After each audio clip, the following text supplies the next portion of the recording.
Hi all, welcome to my channel. So this video I'll be giving a brief introduction about Docker.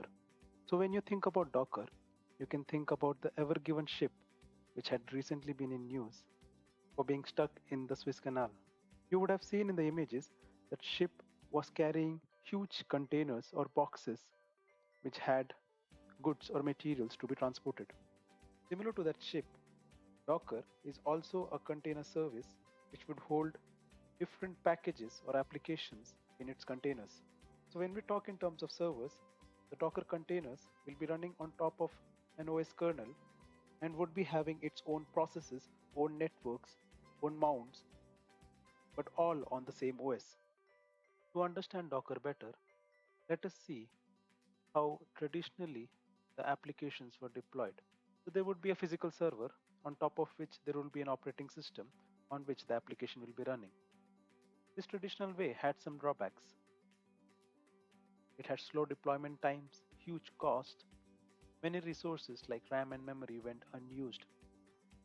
So due to all this drawback, another way of deployment was introduced, known as hypervisor-based virtualization. So what happens there is that on top of the physical server, you will have an host operating system over which an hypervisor will run. What hypervisor will do is it will run multiple virtual machines on top of it, and each virtual machine have its own guest operating system on top of which an application can run. So you can run different types of application on each of the VM, but still this model had some defects. So each of these virtual machine should require its own resources. The more VMs you run, the more resources you'll need. Also, the guest OS you create on each of the VM is a wasted resource. So these drawbacks called for a new type of solution which would be fast and efficient. And the answer to that was Docker. Since Docker was a container-based app-level construct, it was a perfect solution for the latest fast-paced IT deployment. So how it works is, the application which you want to deploy along with the dependencies required for the application are packaged in the form of a container and are deployed on top of a Docker engine. And the Docker engine will be running on the kernel of the underlying host. So in this way, you can package different applications in the form of containers and run on top of the Docker engine. So the underlying OS will be the same and different applications along with its dependencies will be running. Now to get best of both worlds, the most commonly used pattern is that on top of an hypervisor, you will have different VMs, and in each of the VM, you will have a Docker engine, and the Docker engine can host multiple applications. In this way, you are leveraging your VMs to hold Docker engines and have different containers for your different applications and sharing the resources. Now let us talk about some basic terminologies used in Docker. When you work with Docker, you'll be hearing a lot about Docker images. Docker images are basically the blueprints from which you can create your Docker containers. The containers, as I explained, are the standard unit for app service. So the image, when it's in running state, will be known as a container. A Docker engine is the software which executes the commands for the container.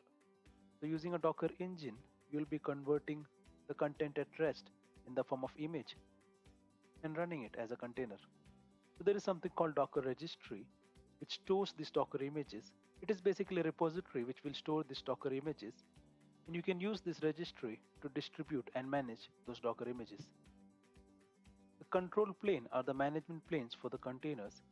So when you work with a huge environment requiring a large set of containers, you might require orchestration or management. Control plane comes in picture at that time. See how Docker works in a real world scenario. The developers would be developing their applications and will be pushing their applications along with their dependencies in the form of Docker images. Now these images are pushed into Docker registry. This registry could be public like a Docker hub or can also be a private registry. And from this registry, the Docker images are pulled and run in cloud or in data centers in the form of containers. So this push and pull of Docker images is happening in the build environment. Once the Docker images are pushed into the registry, now it has become easy to shift those images any of the data centers or the cloud environments, and then we'll have the run where we are actually deploying those images in the form of containers and are making the application accessible. The building of the Docker images and pushing and pulling it into the repositories are handled by the developers. Running them in the actual environment is handled by IT operations or the DevOps. So this was just a basic introduction about Docker. In my next video, I'll be showing you practical example of how to create a Docker image and run it as a container. Thank you for watching my video.